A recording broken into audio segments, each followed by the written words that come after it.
दोस्तों, picture plus पे आज हम बात करेंगे डिज्नी प्लस हॉटस्टार की नई वेब सीरीज द अंपायर की। जैसा कि नाम से ही जाहिर है, यह राजा महाराजा की कहानी है।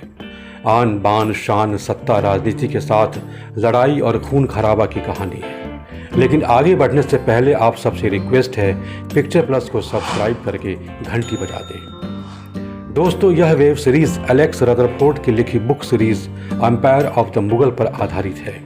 इस बुक सीरीज में 6 पुस्तकें हैं, जिनमें मुगल साम्राज्य को समेटा गया है। पहले सीजन में किताब का पहला भाग है, जिसका नाम है राइडर्स फ्रॉम द नॉर्थ। क्योंकि हिंदुस्तान में मुगल साम्राज्य की शुरुआत बाबर के आक्रमण से हुई थी, लिहाजा वेब सीरीज भी बाबर की कहानी से ही शुरू होती है।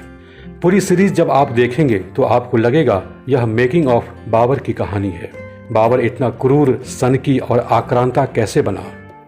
आखिर वो कौन सी परिस्थितियां थीं, कौन कौन से हालात थे जिनका सामना करते हुए बाबर इतिहास में इतना क्रूर आक्रमणकारी कहलाया। वैसे यह भी सच है कि हिंदुस्तान में बाबर के जीवन के इन पक्षों को जानने की दिलचस्पी ज़्यादातर लोगों में 9 के बराबर होगी। बाबर किशोरावस्था में कैसा था, वह भावुक था या भयंकर, यह जानने की रुचि कम ही लोगों में होगी। इसके बावजूद इसमें कोई दो राय नहीं कि मुगल काल हिंदुस्तान के इतिहास का एक अहम हिस्सा है, जिसकी शुरुआत होती है बाबर के आक्रमण से। इस वेब सीरीज को देखकर 2 बातें और जानने को मिलती है। बाबर मुसलमान था, लेकिन मुसलमान ही उसके दुश्मन भी थे और मुसलमानों से ही उसने बहुत सी लड़ाइयाँ भी लड़ी थी।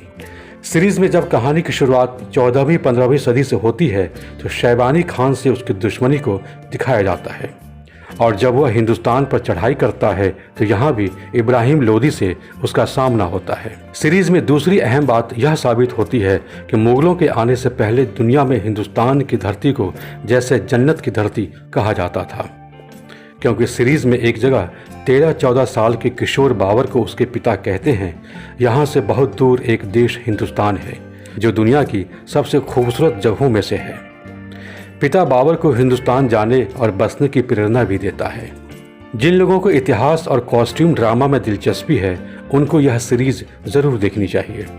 कई जानकारियां भी मिलेंगी। निर्देशक मिताक्षरा कुमार ने एक बार फिर ऐतिहासिक कार्य कर दिखाया है। हालांकि सीरीज में स्टार्स की आइडेंटिटी क्राइसिस है। शबाना आजमी एक बड़ी हस्ती के तौर पर अहम रोल में हैं। वह बाबर की नानी दौलत बेगम बनी है और हमेशा की तरह अपने किरदार में बेहतरीन लगी है। बाबर के किरदार के रूप में कुणाल कपूर ने अच्छा काम किया है, लेकिन पर्सनालिटी फबती नहीं है। वहीं शैबानी खान बने हैं डीनो मारियो, जो कि ठीक ठाक क्रूर और सनकी लगे हैं, जबकि बाबर की बहन खानजादा बनी है दृष्टि धामी। यानी पूरी सीरीज इन्हीं कलाकारों के दम पर है। इनके अलावा सीरीज में राहुल देव, इमाद शाह और आदित्य सील भी हैं। संभव है अगले सीजन में जब नए नए किरदार आएंगे तो नए कलाकार भी दिखेंगे।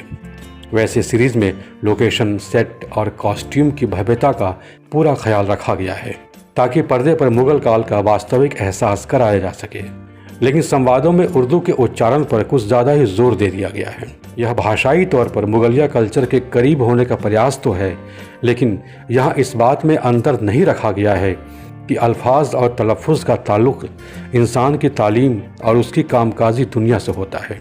सीरीज में सबकी जुबान पर भाषाई समानता थोड़ी असहज लगती है। देखते रहिए पिक्चर प्लस, यानी जिंदगी का बायोस्कोप।